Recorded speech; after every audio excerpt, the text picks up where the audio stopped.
So hey everyone, welcome back again myself doctor Tushar. And आज इस video में बात करेंगे आपकी topic diabetes mellitus in pregnancy.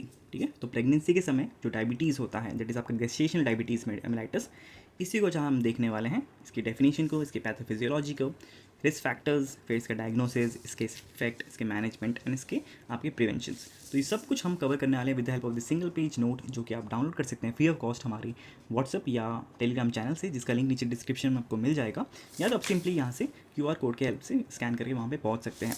वहाँ पे आपको ऐसे ही हमारे बहुत सारे hand written and printed notes मिल जाएंगे, तो ज़रूर से चेकआउट करना। चलो टॉपिक को स्टार्ट करते हैं। सबसे पहले क्या है ये diabetes mellitus in pregnancy. DM आपको पता है, ठीक है, लेकिन प्रेगनेंसी के समय जब होता है तब इससे क्या होता है वही हम आज चेकआउट करने वाला है। तो सबसे पहले डेफिनेशन की बात करें तो हम देख सकते हैं कि diabetes mellitus in pregnancy refers to hyperglycaemia. क्या है आपका हाइपरग्लाइसीमिया की कंडीशन है, डायग्नोस्ड बिफोर और during pregnancy, which can lead to maternal and fetal complications.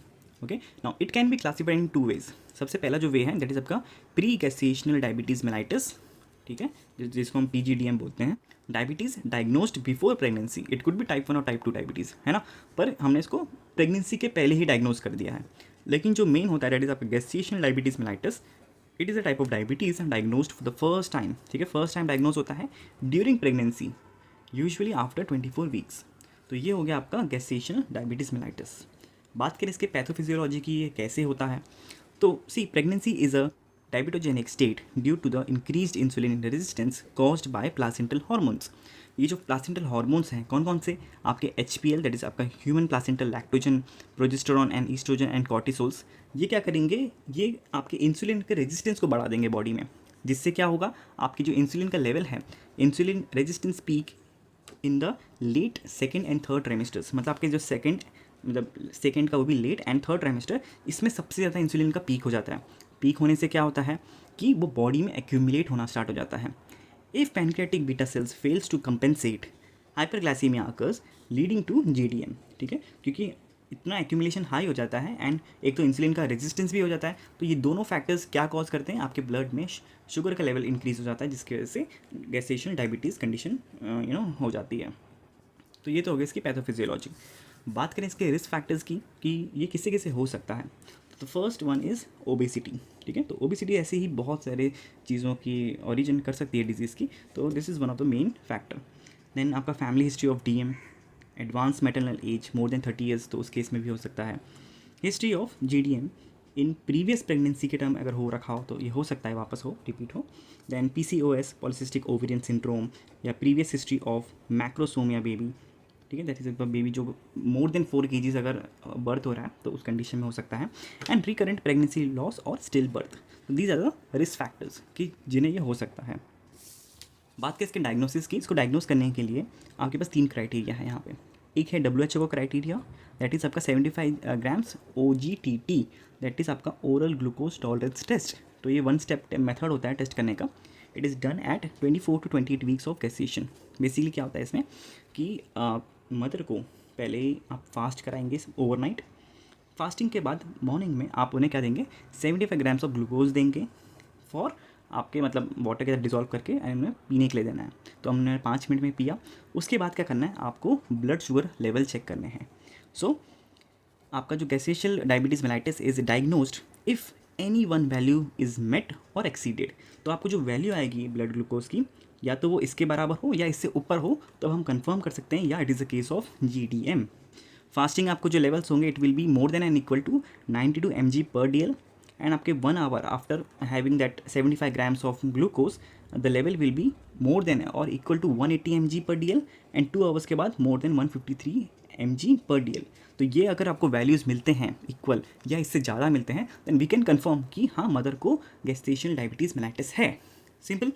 Second criteria है डिप्सी बोलते हैं ऐसे, that is diabetes in pregnancy study group India. इनके क्राइटेरिया में सेम आपको वही प्रोसीजर करना है, एंड आपको नॉन फास्टिंग के बाद 75 ग्राम्स ऑफ ग्लूकोज देना है आपको, एंड इसका जो थ्रेशोल्ड होगा it will be more than और equal to 140 mg/dl at 2 hours. अगर ये वैल्यू आता है या इससे ज़्यादा आता है, then also we can confirm the presence of gestational diabetes mellitus. Clear, तो ये 2 क्राइटेरिया हो गए। जो तीसरा क्राइटेरिया है दैट इज आपका pre gestational diabetes diagnostic criteria. इसमें क्या होता है कि फास्टिंग जो प्लाज्मा ग्लूकोज है, if it is more than और इक्वल टू 126 mg/dl एंड आपका जो HbA1c है it is more than and equal to 6.5%, and random blood sugar it is more than 200 mg/dl with symptoms, तो हम इसको diagnose कर सकते हैं फॉर द GDM। क्लियर? तो ये 3 आपके डायग्नोस्टिक क्राइटेरिया हो गए। बात करें इसके इफेक्ट की कि ये प्रेगनेंसी में क्या इफेक्ट देता है बॉडी में जब ग्लूकोज हो रहा है। आपको वैसे भी पता होगा कि डायबिटीज़ कितना हार्म कर सकता है बॉडी को, and during the pregnancy how it can create complications in maternal as well as fetal.